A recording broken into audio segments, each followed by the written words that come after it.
নারী যাকে ছাড়া জান্নাত অপূর্ণ থাকে। তুমি জননী যার পদতলে আল্লাহ তাআলা জান্নাত রেখেছেন। তুমি স্ত্রী যাকে সম্মান করা ছাড়া কোনো পুরুষ সত্যিকারের পুরুষ হতে পারবে না। তুমি মেয়ে যাকে তার বাবার জন্য জাহান্নামের ঢাল বলা হয়েছে। তুমি বোন যার সঙ্গে সুন্দর সম্পর্ক রাখায় একটা ইবাদত। তুমি ফুফু যাকে মাথার মুকুট হিসেবে রাখা হয়।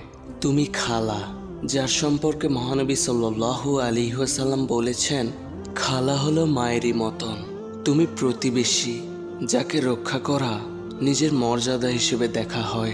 তুমি প্রেমময় কোল যেখানে জীবনের নিষ্ঠুরতা থেকে আমরা আশ্রয় খুঁজি।